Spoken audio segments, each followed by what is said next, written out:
Vale, ja està. Quin és el vostre nom i per què va estar elegit? Nosaltres som Brigada Feminista Palestina i va ser elegit perquè un dels objectius del nostre col·lectiu era fer una brigada a Palestina de dones feministes. I quan es va fundar? En setembre del 2015. I com vos va sorgir la idea d'on aquesta idea? D'on nació? Bueno, pues porque una de las compañeras de la brigada había viajado ya a Palestina en brigadas anteriores y nos propuso a diferentes activistas feministas del País Valencià la idea nos compartió la idea de formar una brigada feminista. Sí, porque va a comenzar en un chicote grup que ya van a comentar entre amigues, bueno, no sé amigues exactament, però igual cada una va anar extendint un poc la idea fins trobar el... I quina és l'edat més o menys d'aquestes persones que vau començar a fer? Quina és l'edat mitjana del col·lectiu? Calculat que uns 30. Sí, tenim gent que va des del... El 23 a 40. Com us organitzeu internament i si teniu càrrecs, comissions, com és l'estructura organitzativa, per dir-ho d'alguna manera, del col·lectiu? Vam començar des del principi en una assemblea general i conforme va anar evolucionant la cosa i anàvem tenint cada vegada més càrrega, més pes de coses a fer i coses a gestionar, anàvem fent les comissions com anàvem sorgint i que acabarem tenint com 4 o 5 comissions diferents en el moment que més treball necessitem. I quin és aquest treball a què us dediqueu exactament?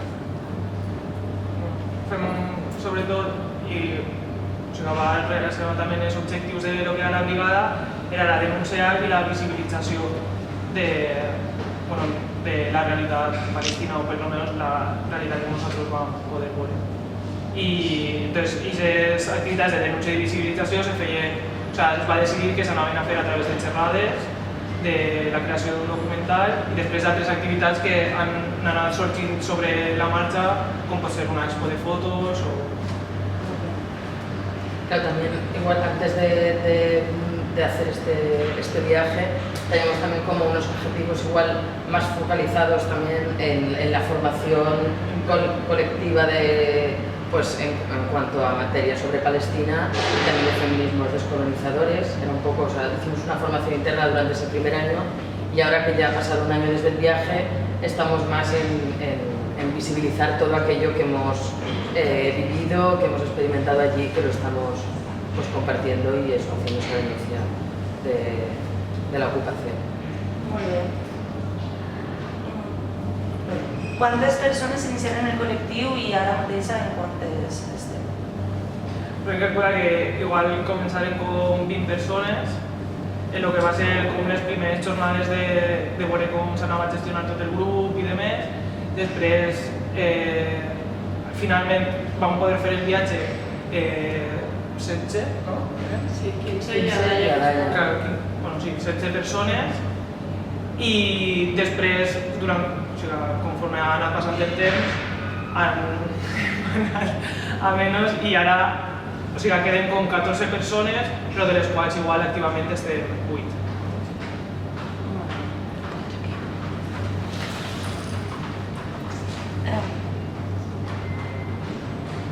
Us heu trobat algun obstacle o problema per poder dur endavant les vostres activitats, més tractar-se del vostre temps?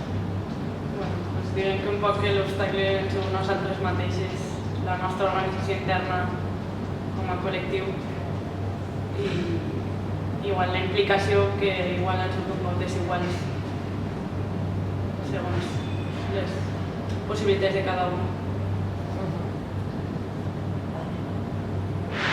I com heu intentat resoldre això? Si s'ha aconseguit? No, igual no... Que estem en procés. En procés de veure de quina manera se pot. I treballeu amb altres col·lectius? ¿Qué relacions teniu en altres dones organitzades o en altres col·lectius? Estoy grabando algo. Ay, perdón, sí. Es que esta silla va ahí, esa que estás usando tú de la terraza. Sí. Entonces, ¿os importa si la... Es que me ha dicho el jefe que la ponga ahí y Ah, me llevo claro. a la terraza? No tengo- Sí, sí, claro. Y queda ahí. Col·lectius, en quines relacions teniu, Guatxa? Puntualment hem treballat en el BDS, en algunes activitats que han desenvolupat i bueno, hem estat ahí. Després s'han creat vincles en les organitzacions que vam poder conèixer allà a Palestina, són organitzacions de dones que treballen en diferents àmbits. I després en altres brigades que des d'ací, des de diferents punts de l'estat espanyol també han volgut anar cap allà i bueno, pues, transferint també la informació que nosaltres havíem recopilat i contactes i demés. I treballeu amb institucions? Com són les relacions en les institucions, si és que n'hi ha? Pues así como con instituciones tal cual no hemos trabajado, por así decir, pero sí, lo que sí que hemos hecho ha sido charlas en instituciones, pues, por ejemplo, en la Universidad de Valencia y aquí en la UPV, en ayuntamientos de diferentes pueblos, y la verdad es que las relaciones pues, han sido muy buenas porque en el momento que alguien, indistintamente donde sea, invita a una brigada feminista de Palestina, bueno, pues ya se da por sentado que hay esa sensibilidad con el tema palestino, por supuesto, y la verdad es que creo que nos hemos sentido súper bien tratadas no solo en las instituciones, sino en todos los lugares donde nos han invitado a participar y a hablar, y bueno, creo que ha sido así como un poco que todas nos hemos sentido a gusto, pero ya digo que creo que además, pues igual que en otros sitios no nos han invitado, pues donde sí lo han hecho, creo que pues eso, hay esa sensibilidad con la causa palestina. I quin ha sigut l'impacte de les vostres organitzacions respecte a l'àmbit que vos rodeja? O sigui, com heu vivit aquesta transformació? Claro, igual la evaluació de l'impacte és un poc difícil de... Però bueno, sí que creiem que en les nostres, com el que hem fet fins ara han sigut xerrades, pues que quan tu fas xerrades també aplegues a gent que igual desconeix per almenys la realitat que nosaltres hem viscut, que no... que igual no és la realitat absoluta, no? Però aquesta xicoteta part de la realitat igual es desconeix i nosaltres també l'apropem. Entonces, quan hi ha aquest interès de diferents organitzacions, de diferents col·lectius, d'ajuntaments o de qui siga en què tu vagis allí, creiem que és un impacte, no? O sigui, ja estàs creant un això de voler saber més i de...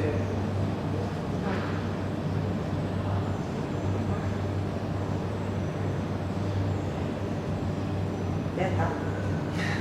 Igual Voleu dir alguna coseta més, explicar... Igual és qualsevol que el cosa? tema de les ferramentes que hem utilitzat no ha quedat molt clar perquè no m'entès molt bé la pregunta, jo crec. O sigui, el temps en confon... Repítela, claro. Sí, igual el tema és que volíem que del projecte hixiren diversos projectes diferents segons les ganes de fer coses o de treballar diferents projectes no cada una, sino pues lo que hiciera del grup. Y entonces el projecte més clar, més definit que estem fent és el documental, que estem treballant en això, la comissió del documental, i després estem també pensant, és començant a treballar en el projecte d'una exposició de les fotos que teníem, i després, per exemple, també, jo crec que una part també important va ser que durant la brigada estarem seguint fent un blog de tot el que ens passava i tot el que anàvem coneguent i ens anàvem contant i a la gent que coneixíem. I crec que això també va ser molt interessant perquè la gent va tindre prou seguiment i vam poder fer una aproximació directa, instantània, en el moment del que estàvem vivint.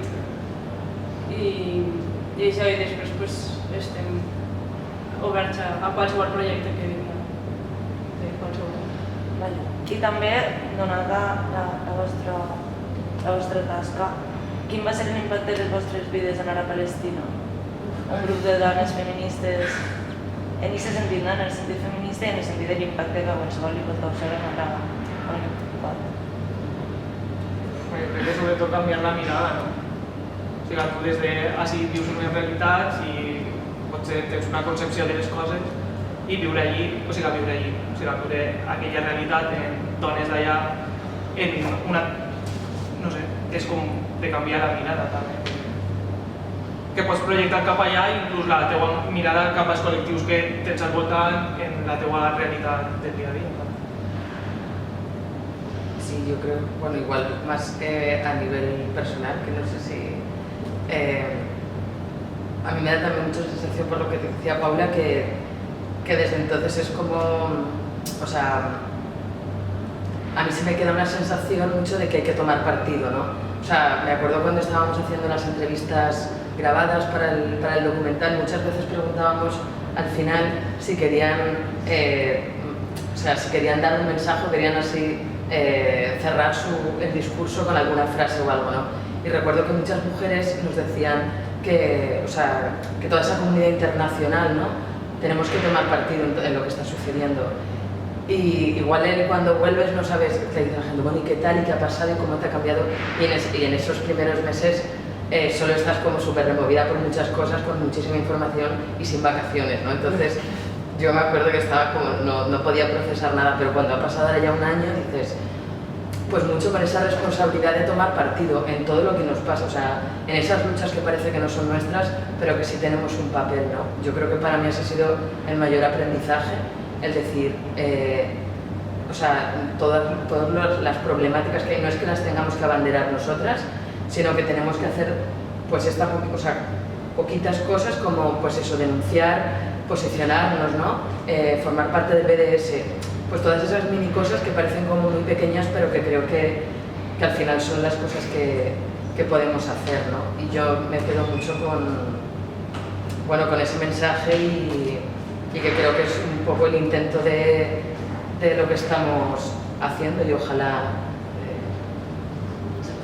se consiga, claro, sí, tenga repercusión y... Sí, que totes aquestes xarxes que hem fet amb els col·lectius d'allí i de qualsevol altra lluita pues, que no queden en res, no?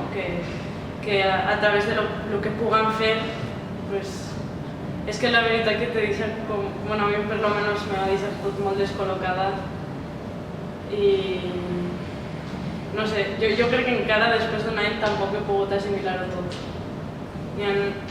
No sé. És que també el fet de mirar des de la posició de feminisme descolonitzador és molt complex també.